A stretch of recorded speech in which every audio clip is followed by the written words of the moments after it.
Start.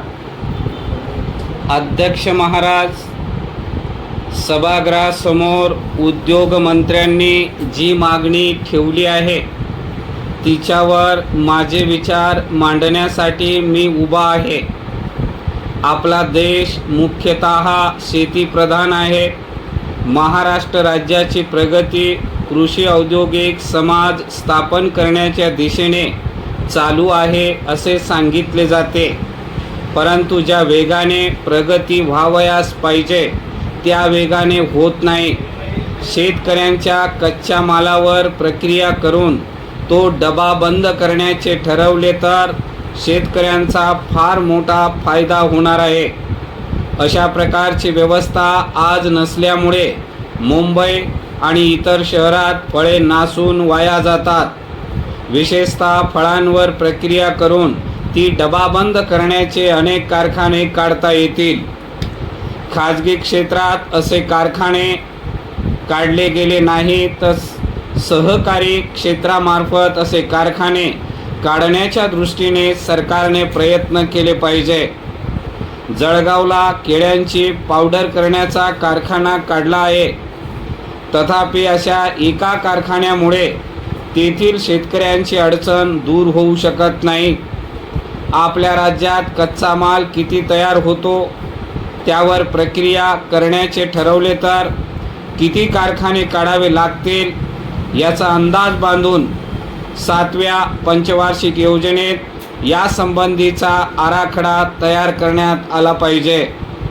उदाहरणार्थ, नागपूरला संत्रे आणि इतर फळे होतात त्यावर प्रक्रिया करण्यासाठी नोगा नावाची फॅक्टरी नागपूरला आहे.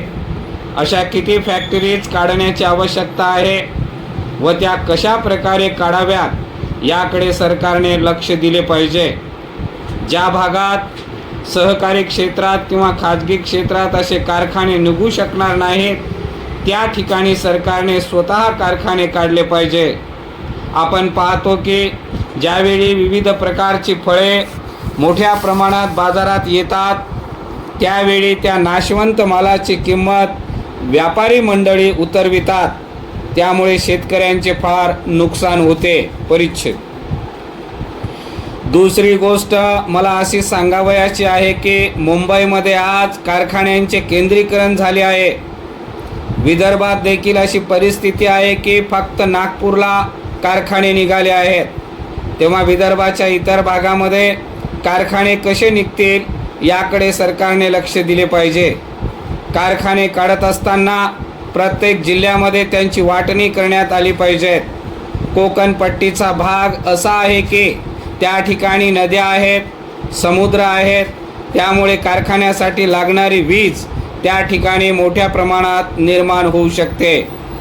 कारखान्यासाठी पडीत जमीन मिळू शकते. वाहतुकीसाठी बंदराचा उपयोग करता येऊ शकतो. या सर्व सुविधांचा उपयोग करून कोकण पट्टीत कारखाने काढले पाहिजेत.